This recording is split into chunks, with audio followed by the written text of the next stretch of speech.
Hello students, बेटा आज हम पढ़ने जा रहे हैं वर्टिकल सर्कुलर मोशन।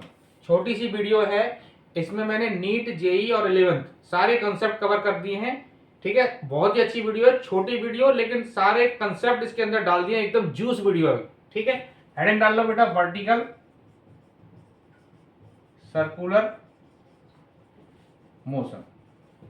राइट, तो बेटा थोड़ा सा ब्रीफ डिस्क्रिप्शन हम ले लेते हैं इसका। जैसे मान लेते हैं एक बॉडी है मास की, ये मान लेते हैं बेटा v वेलोसिटी से जा रही है।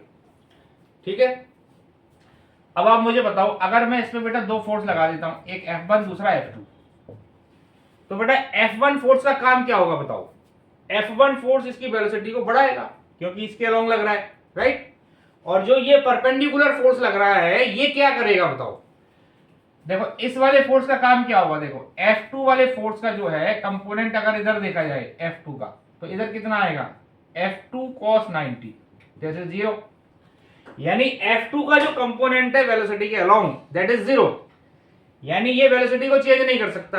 तो काम क्या है, ये क्या कर रहा है फिर, यानी ये इसकी डायरेक्शन को चेंज करेगा, राइट। यानी ये जाना तो ये चाह रही है बॉडी, जा तो इधर रही है, लेकिन फोर्स आपने ऐसे लगा दिया तो ये ऐसे चली जाएगी। तो ये जो फोर्स हमने लगाया F2 वेलोसिटी के परपेंडिकुलर, इसका काम क्या होता है, वेलोसिटी की डायरेक्शन को चेंज करना मैग्नीट्यूड को नहीं, डायरेक्शन को चेंज करना। क्लियर है, यानी जो फोर्स वेलोसिटी के परपेंडिकुलर लगता है तो हम ये कह सकते हैं इनडायरेक्टली कि वो इसकी डायरेक्शन को चेंज करेगा, दैट मींस इसको सर्कुलर पाथ में घुमाएगा। ठीक है ना, तो कहने का मतलब आज बेटा आप एक नई चीज सीख लो कि वर्टिकल सर्कुलर मोशन या कैसा भी सर्कुलर मोशन है वो बिना किसी फोर्स के प्रेजेंस में, मतलब बिना किसी फोर्स की पॉसिबल ही नहीं होगा, एक्सटर्नल फोर्स लगाना ही पड़ेगा। तो बेटा आप देखो इसमें वर्टिकल सर्कुलर मोशन में क्या होता है, देखो जैसे ये हमारी एक बॉडी है और ये सर्कुलर मोशन में जा रही है समझो, ठीक है, इस तरह से। जैसा कि आपको पता है बेटा सर्कुलर मोशन में वेलोसिटी की डायरेक्शन क्या होती है, एलोंग टेंजेंट, तो ये टेंजेंट की डायरेक्शन है ना वेलोसिटी। इस पॉइंट पे वेलोसिटी की डायरेक्शन क्या होगी, इस तरफ, ये वेलोसिटी है। ठीक है जी, ये वेलोसिटी। तो अब आप देखो अगर किसी भी टाइम पे, जैसे इस पॉइंट पे आप देखो वेलोसिटी जाना तो यूं चाहती है, लेकिन यहां पर दो फोर्सेज होंगे, एक तो लग रहा है बेटा O T लग रहा है, नीचे लग रहा है mg, राइट। T लग रहा है ऊपर, नीचे लग रहा है mg। तो देखो आप अगर आप यहां देखें तो T माइनस mg, ये बेटा एक नेट फोर्स आ रहा है जो वेलोसिटी के परपेंडिकुलर है। देखो है ना वेलोसिटी के परपेंडिकुलर, वेलोसिटी ये है और t इधर mg इधर, तो t minus mg, this is the net force acting toward the centre. और जो फोर्स सेंटर की तरफ लगता है बाय डिफॉल्ट वो वेलोसिटी के अपने आप ही परपेंडिकुलर हो जाता है। ठीक है ना, तो t माइनस mg जो फोर्स होगा ये वेलोसिटी की डायरेक्शन को चेंज करेगा, यानी सर्कुलर पाथ में घुमाएगा। यानी मैं कहूं कि इस वाली बॉडी को सर्कुलर पाथ में कौन घुमा रहा है, तो आपका आंसर क्या आएगा, t माइनस mg, है ना। This is the force perpendicular to velocity. तो आपने क्या सोचा बच्चों, t minus mg this is net force, और इसको हम इक्वल कर देते हैं m into A C, A सी मतलब सेंट्रीपिटल एक्सीलरेशन, तो ये आ गया mv स्क्वायर बाई आर। तो t minus mg equal to mv square by R. Clear हुआ, यानी एक ऐसा फोर्स होगा वेलोसिटी के परपेंडिकुलर होगा जो उसको सर्कुलर पाथ में घुमाएगा। ठीक है ना, t minus mg equal to mv square by R. किसी भी पॉइंट पे आप देखो बेटा, जैसे ये पॉइंट है हमारा, ये थीटा, ये t, ये नीचे mg, ये थीटा, इधर mg cos theta, right. t minus mg, अब यहां पे देखेंगे हम तो क्या लिखा जाएगा, t minus mg cos theta equal to mv square by R. देखो यहां वेलोसिटी की डायरेक्शन ये है, t इधर है, mg cos थीटा इधर है, तो t minus mg cos theta, this is net force toward the centre. ठीक है ना, क्लियर हुआ बच्चों, t minus mg cos theta equal to mv square by R. ये नेट फोर्स हो गया टुवर्ड द सेंटर, जो फोर्स सेंटर की तरफ लगेगा वही उस बॉडी को सर्कुलर पाथ में घुमाएगा। क्लियर है, तो बेटा अब हम करते हैं स्टार्ट वर्टिकल सर्कुलर मोशन। एक चीज दोबारा बता देता हूं बेटा, सर्कुलर मोशन में एक्सटर्नल फोर्स जरूरी होता है। पहली चीज क्या क्या याद रखना है, सर्कुलर मोशन बिना एक्सटर्नल फोर्स के प्रेजेंस नहीं होगा, बिना एक्सटर्नल फोर्स की प्रेजेंस के मतलब होगा नहीं, राइट। दूसरा क्या करना है बेटा, कि जो वेलोसिटी के परपेंडिकुलर फोर्स है वही उसकी डायरेक्शन को चेंज करेगा। ठीक है ना, तो अब देखो मान लेते हैं ये हमारा वर्टिकल सर्कुलर मोशन है बेटा, है ना, और ये यहाँ किसी पॉइंट पर वेलोसिटी की डायरेक्शन ये है, ये थीटा, ये टी, नीचे एम जी, और इधर आ गया हमारा M G cos theta, M G cos theta, ठीक है ना। ये पॉइंट है बी, समझो ये पॉइंट है सी। अब आप मुझे ये बताओ बेटा, पहले हम ये देखते हैं कि रस्सी में वर्टिकल सर्कुलर मोशन, मतलब ये सर्कुलर मोशन पॉसिबल कब है, जब रस्सी में टेंशन जीरो नहीं होना चाहिए। यानी रस्सी में अगर टेंशन जीरो हो गया या टेंशन की वैल्यू नेगेटिव हो गई, इसका मतलब रस्सी ढीली हो जाएगी, ठीक है ना, रस्सी ढीली हो जाएगी। तो जहां पर रस्सी ढीली हो गई वहीं पर इसका वर्टिकल सर्कुलर मोशन स्टॉप हो जाएगा। तो हम देखते हैं कि बेटा कहां पर ये पॉसिबिलिटी आपको दिख रही है, कहां पर टेंशन जीरो हो सकता है। तो जैसे आप देखो ए से बी मोशन में जाते हैं हम, पहले इन जनरल एक इक्वेशन लिख लेते हैं, पी पॉइंट पर क्या इक्वेशन आएगी बताओ, T minus M G cos theta equal to M into A C. A C का मतलब होता है बेटा सेंट्रीपिटल एक्सीलरेशन, यानी कि M B square by R, ठीक है ना, T minus M G cos theta equal to M B square by R. तो अब मुझे बताओ बेटा ए से बी जब हम जा रहे हैं तो टेंशन की वैल्यू अगर हम देखेंगे तो M G cos theta plus M B square by R, ठीक है, ये चीज आ गई। अब आप मुझे बताओ क्या ए से बी के बीच में टेंशन का जीरो होना पॉसिबल है। पहले हम चेक कर रहे हैं कि भाई रस्सी जो है जीरो टेंशन कहां पर हो सकता है, जहां टेंशन जीरो होगा वहीं तो रस्सी का ये सर्कुलर मोशन स्टॉप होगा, यानी ये पाथ छोड़ देगी अपना। तो बेटा आप देखो ए से बी वाले मोशन में अगर आप देखा जाए तो थीटा की वैल्यू है 0 से 90 तक जाएगी, है ना, तो ये वैल्यू तो हमेशा पॉजिटिव रहेगी। और अगर ए से बी जा रहे हैं तो वेलोसिटी घटेगी, ये तो तय है, क्योंकि यहां से जा रहे हैं, है ना, जैसे जैसे हाईएस्ट पे जाएंगे, हाइट पे जाएंगे, वेलोसिटी घटेगी। मान लेते हैं वेलोसिटी बी पॉइंट से पहले ही जीरो भी हो गई, समझो समझो ये जीरो भी हो गया, फिर भी ये अमाउंट रहेगा T equal to M G cos theta, और थीटा की वैल्यू हमेशा पॉजिटिव रहेगी, कॉस थीटा हमेशा पॉजिटिव रहेगा। यानी ए से बी वाले जो पीरियड है इसमें टेंशन जीरो कभी भी नहीं हो सकता। ये बात समझ में आएगी नहीं आई बताओ, ए से बी वाले मोशन में टेंशन जीरो कभी नहीं हो सकता। क्यों नहीं हो सकता, अरे भैया एम जी कॉस थीटा तो है रहेगा, ठीक है ना, और M B square by R, अगर ये वेलोसिटी जीरो हो भी गई तब भी ये अमाउंट रहेगा, तो टेंशन की वैल्यू हमेशा जीरो से ज्यादा आएगी। तो ए से बी में, ठीक है, रस्सी का ढीला होना पॉसिबल नहीं है। चलो अब हम चेक करते हैं बेटा बी से सी में, समझो बी से सी ले लिया हमने, बी से सी ये ले लिया हमने, बी से सी, ठीक है। अब आप ध्यान से देखो, समझो ये थीटा है मेरा और ये एम जी है, ठीक है ना, तो ये भी थीटा हो गया, यहाँ टेंशन और इधर एम जी कॉस थीटा। तो बेटा T plus M G cos theta equal to कितना आ गया, M B square by R, T plus M G cos theta equal to M B square by R. तो T कितना आ गया, M B square by R minus M G cos theta. ध्यान रखना theta मैंने इस बार यहां से लिया है वर्टिकल से, ठीक है। तो अब देखो बेटा टेंशन का जीरो होना कब पॉसिबल होगा बताओ, जब ये अमाउंट बढ़ता जाए और ये अमाउंट घटता जाए, यानी कि जितना ये अमाउंट ज्यादा होगा और ये अमाउंट जितना कम होगा, इनका डिफरेंस कम होता जाएगा और एक टाइम पर जीरो हो जाएगा, राइट। तो जब हम बी से सी जा रहे हैं बच्चों, जब हम बी से सी जा रहे हैं तो थीटा की वैल्यू बढ़ रही है, सॉरी थीटा की वैल्यू घट रही है, थीटा घटेगा तो कॉस थीटा बढ़ेगा, यानी ये अमाउंट बढ़ेगा। जब हम यहां से यहां जाएंगे, ये मान लेते हैं कौन सा पॉइंट ले लिया मैंने, इसको पी ले लेता हूं दोबारा, जब हम पी से सी जा रहे हैं तो थीटा की वैल्यू क्या हो रही है बताओ, देखो पी से सी जा रहे हैं, थीटा कम हो रहा है, थीटा कम हो रहा है मतलब कॉस थीटा बढ़ रहा है, यानी ये अमाउंट बढ़ रहा है। और पी से सी जा रहे हैं इसका मतलब वेलोसिटी घटेगी, तो ये घट रहा है ये बढ़ रहा है, यानी कि मिनिमम कब होगा सकता है बताओ, जब ये वैल्यू मैक्सिमम हो जाए और ये मिनिमम हो जाए। तो ये पॉइंट कब होगा, जब सी पॉइंट होगा, यानी M B C square by are.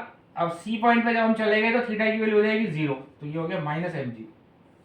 यानी इस पूरे सर्कुलर मोशन में कौन सा ऐसा पॉइंट है जहां पर टेंशन मिनिमम आ रहा है बताओ, तो ये पॉइंट है सी। ये बात क्लियर हुई नहीं हुई बताओ, जब हम ए से सी जा रहे हैं तो कौन सा ऐसा पॉइंट है जहां पर टेंशन मिनिमम आ रहा है बेटा, तो ये आ रहा सी। तो कहने का मतलब अगर हमने सी पॉइंट पर इस बॉडी को बचा लिया, मतलब अगर इस बॉडी ने सी पॉइंट पर सर्कुलर मोशन को नहीं छोड़ा तो इसका मतलब ये पूरे सर्कुलर मोशन पूरे पाथ को फॉलो करेगी, पूरे पाथ में कहीं भी नहीं छोड़ेगी, ठीक है ना। यानी M B C square by minus M G equal to ये जो वैल्यू है, अगर यहां पर टेंशन जीरो नहीं हुआ तो रस्सी का मोशन क्या होगा बताओ, सॉरी बॉडी का मोशन क्या होगा बताओ, सर्कुलर मोशन कंटिन्यू करेगी। यानी मैं कह सकता हूं यहां पर टेंशन की वैल्यू जीरो या इससे ज्यादा होनी चाहिए, ठीक है। आप कहोगे सर जीरो, अभी तो आप बोल रहे जीरो नहीं होना चाहिए, मैं कह रहा हूं यहां पर टेंशन जीरो भी हो गया तब भी ये इसका सर्कुलर मोशन रहेगा। कैसे अभी बताता हूं, देखो। तो मैंने यहां पर लिमिटिंग कंडीशन लगा दी M B square minus M G equal to zero, ठीक है बच्चों। तो M B C square by R equal to हो गया बेटा एम जी, तो एम से एम कट गया, बी सी आ गया अंडर रूट आर जी। अब ये देखो मैंने ये वेलोसिटी निकाल ली सी पॉइंट पर रूट आर जी। मैंने अभी एक चीज बताई आपको, यहां पर टेंशन सी पे जीरो कर दिया। जीरो क्यों कर दिया, क्या जीरो करने से रस्सी ढीली नहीं हो जाएगी? देखो होगा क्या, जब यहां से यहां जा रही है, समझो सी पॉइंट पे टेंशन जीरो हो गया, लेकिन सी पॉइंट पे वेलोसिटी तो रहेगी ना, वेलोसिटी थोड़ी जीरो होगी। तो आपने ये क्या पढ़ा है, न्यूटन्स का फर्स्ट लॉ पढ़ा है, लॉ ऑफ इनर्शिया, कि कोई बॉडी जिस स्टेट में है वो स्टेट को फॉलो करेगी। अब सी पॉइंट पे हमने क्या कर दिया बताओ, टेंशन को जीरो कर दिया, लेकिन वेलोसिटी तो है यहां पर। टेंशन जीरो होगा लेकिन वेलोसिटी होगी, तो थोड़ा सा ये बॉडी आगे जाएगी, जैसे ही आगे जाएगी फिर दोबारा टेंशन आ जाएगा इसके अंदर। क्लियर हुआ मेरी बात को? यानी सी पॉइंट पर टेंशन अगर मैं जीरो भी कर दूं तब भी ये बॉडी सर्कुलर मोशन करती रहेगी, क्योंकि सी पॉइंट पे जैसे ही टेंशन जीरो होगा वेलोसिटी रहेगी। मानते हो ना बेटा इस बात को, मानते हो कि नहीं मानते हो? और जैसे ये आगे जाएगी दोबारा टेंशन आ जाएगा, ठीक है ना। तो ये बेटा हमारे पास टेंशन आ गया, सॉरी वेलोसिटी आ गया अंडर रूट आर जी इस सी पॉइंट पर। अब हम जनरल निकाल लेते हैं। देखो टेंशन जो है सी पॉइंट पे ले लिया मैंने जीरो, वेलोसिटी कितनी आ गई बेटा अंडर रूट आर जी, ठीक है जी, under root R G velocity आ गई मेरे पास। अब मुझे निकालना है, समझो velocity at point A point पे वेलोसिटी निकालनी है, वेलोसिटी एट ए।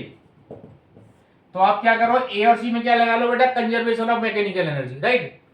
तो देखो कैसे करोगे, conservation of mechanical energy between A and C. तो देखो बेटा ए को ही रेफरेंस फ्रेम मान लेते हैं, क्या आ जाएगा, half M B square plus potential या जीरो। सी पर क्या आएगा बेटा, half M B C square plus M G, मान लेते ये इसकी रेडियस है आर, तो ये 2r हो गया, एम जी इंटू 2r, ठीक है ना। इसमें सी पॉइंट पर वेलोसिटी डाल देंगे तो ए पॉइंट पर आ जाएगा बेटा अंडर रूट 5r जी। ये ए पॉइंट पर वेलोसिटी आ गई, किस तरह से हमने कंजर्वेशन ऑफ एनर्जी लगा लिया। अब इसी तरह अगर मैं ए और बी पे लगा दूं कंजर्वेशन ऑफ एनर्जी, ये हम समझ गए ना, सी एम ई का मतलब conservation of mechanical energy, conservation of mechanical energy between A and B. A और बी पे लगा दो बेटा, बहुत ही आसान है ये, ए और बी पे लगाओ, क्या लिखेंगे बताओ, half M B A square plus potential zero equal to half M B B square plus M G into R, ठीक है। यहाँ पर बी ए वेलोसिटी अगर हम ए की वेलोसिटी इसमें डाल देंगे तो बेटा बी भी आ जाएगी अंडर रूट 3r जी। तो देखो बेटा, यानी ए क्या है, मिनिमम हमारे को इतनी वेलोसिटी ए पॉइंट पर देनी पड़ेगी इसको अंडर रूट 5r जी, ताकि इसका सर्कुलर मोशन कंप्लीट हो जाएगा। ये ए पर आएगी, ये बी पर और ये सी पर। क्लियर है बेटा, ए बी एंड सी तीनों पॉइंट पे वेलोसिटी आ गई हमारे पास। अब हम तीनों पॉइंट पे टेंशन निकाल लेते हैं। देखो टेंशन कैसे निकालेंगे, यहां पे लिख देता हूं मैं, यहां लिख देता हूं बेटा, वेलोसिटी ए पर कितनी आई हमारी अंडर रूट 5r जी, बी पर कितनी आई अंडर रूट 3r जी, सी पर कितनी आई अंडर रूट r जी, ठीक है बच्चों, ये हमारी वेलोसिटी आ गई। अब बेटा हमें निकालना है टेंशन किसी पॉइंट पर, तो एक बार दोबारा से डायग्राम बना लेते हैं। देखो दोबारा डायग्राम बना दिया मैंने, ये हमारा पॉइंट आ गया पी, ठीक है, थीटा, ये एम जी, ये भी थीटा आ गया, ये एम जी कॉस थीटा, ये टी आ गया, ये टी इधर है, ये एम जी कॉस थीटा है, ठीक है जी। तो क्या लिखेंगे बताओ, T minus M G cos theta equal to कितना आ गया बेटा, M B square by R, है ना जनरल। ये जनरल आ गया बेटा। अब टी इक्वल टू आ गया मेरे पास M G cos theta plus M B square by R. अब एट पॉइंट ए पॉइंट जो है हमारा, ये पॉइंट है ए पॉइंट पर थीटा की वैल्यू कितनी हो जाएगी बच्चों? 0। देखो यहां से थीटा लिया है मैंने इस बार, है ना, नीचे से यहां से ये इस तरह जा रही है रस्सी, तो थीटा ए पॉइंट पर थीटा कितना आएगा बच्चों? 0 आएगा। तो टेंशन एट ए कितना आ गया बताओ? M G plus M B square by R, ये आ गया ना। अब यहाँ पर ए की वैल्यू डाल देंगे बेटा, टेंस ए पर वेलोसिटी आ रही है हमारी √5 आर जी, तो M G plus M by R into 5 R G, R से आर कट गया, दिस इज 6 एम जी। ये आ गया टेंशन एट ए। ठीक है, अब बेटा बी पर निकालनी है अपने को, जैसे ये पॉइंट है बी, टेंशन एट बी, यहाँ क्या आएगा बताओ? बी पर थीटा की वैल्यू कितनी हो जाएगी? 90, तो ये टर्म होगा 0। ठीक है, टेंशन आ गया बेटा M B B square by R, और बी भी कितना है हमारा? ये √3 आर जी, तो टेंशन एट बी आ गया हमारे पास M by R 3 R G, R से आर कट गया, दैट इज 3 एम जी। क्या बात समझ में आ गई है हमारे को? तो बेटा हमने ए पॉइंट वेलोसिटी निकाल ली, बी पर निकाल ली, सी पे निकाल ली, ए पे टेंशन निकाल लिया, बी पे निकाल लिया, सी पे निकाल लिया। ठीक है, सी पे निकाल लिया, सी पे निकाला हुआ अभी, सी पे तो 0 हमने माना हुआ था, है ना, 0 मान के सारे रिलेशन बनाए हुए। तो बेटा यहां तक समझ में आ गया। अब हम न्यूमेरिकल्स लेते हैं एक दो। देखो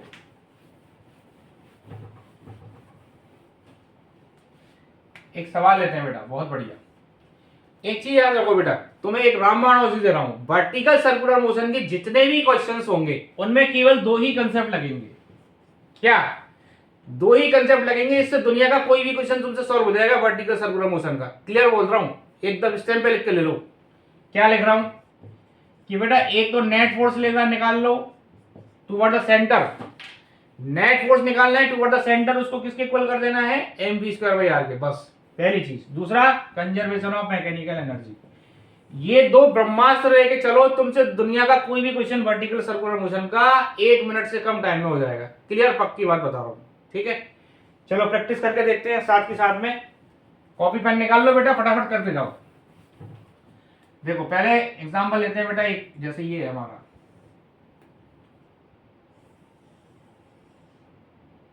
थोड़ी ड्राइंग मेरी साफ है, ऐसी है बेटा। ठीक है, ये जैसे बच्चों क्या कह रहा है ये कि यहाँ पर एक कोई साइकिल, मोटरसाइकिलिस्ट है ये, है ना, ये मोटरसाइकिलिस्ट है, ये मोटरसाइकिल है। इसको क्या एक टास्क दिया हुआ है कि भैया इसको यहां से चलना है, ऐसे चलना है, और इसको एक सर्कल कंप्लीट करना है। तो ये कितनी हाइट से चलना स्टार्ट करे ताकि इसका एक सर्कल कंप्लीट हो जाए, ये इसका टास्क है। समझ में आया क्वेश्चन? कि भाई ये कितनी हाइट से चलना स्टार्ट करे मोटरसाइकिल ताकि ये चले, ऐसे चले चले चले चले और फिर ऐसे एक सर्कल बना ले। जैसे आपने देखा है ना उसमें सर्कल, उसमें सर्कस में होता है, यहाँ एक मोटरसाइकिलिस्ट वाला ऐसे घूमता है, ठीक है, इसी तरह इसको ऐसे घूमना है, इस सर्कल में आना है, फिर इसको एक टर्न लेना है ऐसे। तो आपको बताना है कि कितनी हाइट इसकी होनी चाहिए, यहां से कितनी हाइट से चले ये ताकि इसका एक सर्कल कंप्लीट हो जाए। क्लियर है? तो बेटा सबसे पहले हम क्या करते हैं, समझो ये पॉइंट है हमारा P से A जब ये आ रहा है, ठीक है ना, तो यहां से पहले हम A पॉइंट पे वेलोसिटी निकाल लेते हैं, कितनी आएगी बताओ। तो पहले P से A के बीच में बेटा, P to A, P से A के बीच में आ रहा है, कंजर्वेशन ऑफ मैकेनिकल एनर्जी लगा लो। P पर कितनी है बेटा, पोटेंशियल कितनी है P पर बताओ? mgh, ये हमने ग्राउंड फ्रेम मान लिया, ये है ना, ग्राउंड के रेस्पेक्ट में कितनी पोटेंशियल है बेटा? mgh प्लस काइनेटिक कितनी है? 0, क्योंकि यहीं से स्टार्ट हुआ। A पॉइंट पर half M B square plus potential 0, ठीक है, ये आ गया। तो A पर वेलोसिटी आ गई √2gh, ये हमारी A पॉइंट पर वेलोसिटी आ गई बच्चों। अब हमें पता है A जो है सर्कल का बेटा लोएस्ट पॉइंट है, सर्कल का क्या है, ये लोएस्ट पॉइंट है। तो यहां जो वेलोसिटी होनी चाहिए हमारे हिसाब से वो कितनी होनी चाहिए? √5gr, ठीक है, तभी तो चलेगा ये। तो दोनों को इक्वल कर लो, मतलब इतनी मिनिमम होनी चाहिए तभी ये सर्कल कंप्लीट कर सकता है। और उसको उसने अचीव कितनी करी? √2gh, right. तो √2gh इक्वल टू √5gr, ठीक है ना। तो h कितना आ गया बेटा? 5/2r, ये आंसर आ। क्लियर हो गया? H इक्वल टू कितना आ गया 5/2 आ। चलो और लेते हैं बेटा। अब देखो आप इसमें मैंने कौन सा कंसेप्ट लगाया, कंजर्वेशन ऑफ एनर्जी, और इसके अलावा कोई कंसेप्ट नहीं लगाया। आप देखते जाओ मैं क्या बोलना चाह रहा हूं बेटा। चाहे आप कोई सा भी क्वेश्चन ले लो, उसमें दो ही कंसेप्ट यूज होंगे वर्टिकल सर्कुलर मोशन की। क्या बोला, एक net force toward the centre, उसको किसके इक्वल कर देना है, mv²/r के। दूसरा conservation of mechanical energy, that's it, clear cut. चलो एक सवाल लेते हैं बेटा। जैसे ये हमारा एक रस्सी है, यहां से बॉब बंधी हुई, ठीक है जी। तो इसकी वेलोसिटी समझो हमने दी है √7gl, यहाँ पर √7gl। तो हमें बताना है भाई, बताओ find the velocity when bob makes an angle of 60 degree with vertical, ठीक है जी। Find the velocity when bobs make an angle 60 degree with vertical. जब ये बॉब 60 डिग्री एंगल बना रही है वर्टिकल से, तो उस केस में हमें वेलोसिटी बतानी है इसकी, ठीक है बच्चों। तो मान लेते हैं ये पॉइंट है ये वाला, जब ये 60 डिग्री एंगल बना रही है यहाँ पर, है ना, ये पॉइंट। इस पॉइंट पे वेलोसिटी बतानी है अपने को। समझो ये ए पॉइंट हो गया, ये है बी, ठीक है बेटा। तो अब देखो इसमें क्या लगाना है आपको, कंजर्वेशन ऑफ मैकेनिकल एनर्जी। तो हमने क्या करा, ए को ही रेफरेंस फ्रेम मान लिया, ए को ही ग्राउंड मान लिया। तो बेटा ए पर काइनेटिक कितनी है, हाफ mv², पोटेंशियल कितनी है 0, बी पॉइंट पर mgh प्लस हाफ mv², ठीक है। ये मान लेते हैं हमारी जो हाइट है ये h है समझो। तो अब आप मुझे बताओ बेटा, ये l है, ये वाला, ये पूरा l है, तो ये कितना आएगा यहां से यहां तक। जैसे ये a है, OP कितना आएगा बताओ, ये l है पूरा, तो ये कितना आ गया, l cos 60 आ गया ना। OP की वैल्यू कितनी आ गई बेटा, l cos 60, यानी l/2 आ गया। ये l/2 हो गया, तो ये भी l/2 बचा, फिर l - l/2, समझ गए ना।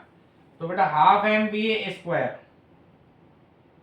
m से m को काट देता हूं, va a की वैल्यू कितनी है बेटा 7gl, तो 7gl/2 equal to m, g cut गया, h कितना आ गया हमारे पास l/2, ठीक है ना। ये हाइट l/2 आ गई बच्चों, इक्वल टू m तो कट ही गया, ये रह गया हमारे पास bv²/2, ठीक है। 2 से 2 उड़ा दिया,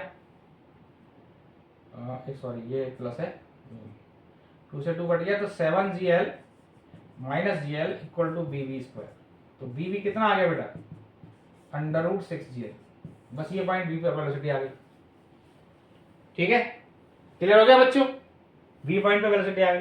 अब समझो मुझे यहाँ पर बी पॉइंट पे टेंशन भी निकालना है। टेंशन है बी कितना आएगा, इस पॉइंट पे टेंशन कितना आएगा, इसको रब कर देता हूँ बेटा, है ना, यही लिख देता हूँ, टेंशन एट बी। तो बेटा यहाँ पर टेंशन निकालना है समझो अपने। तो देखो इसको थोड़ा सा ऐसे बना लिया मैंने, ठीक है। यहाँ पर टेंशन ये आ गया, ये नीचे हो गया बेटा mg, ये थीटा, है ना। तो इधर हो गया बेटा mg cos 60। तो अब आप देखो क्या बताया मैंने, नेट फोर्स निकालना है टुवर्ड द सेंटर। तो देखो t इधर है, mg cos 60 इधर है, तो बेटा t - mg cos 60 equal to mv²/l, है ना। तो mg cos 60 कितना आ गया बेटा, इसको रब कर देता हूं इधर से।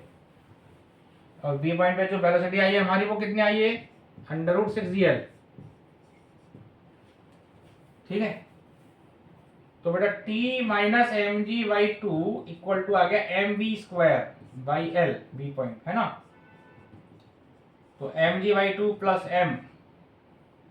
m/l इंटू bv² 6gl, है ना। वेलोसिटी डाल दी बी पॉइंट में, तो l से l कट गया, ये mg/2 इधर चला गया, mg/2 6 mg, और ये हो गया 6.5 mg।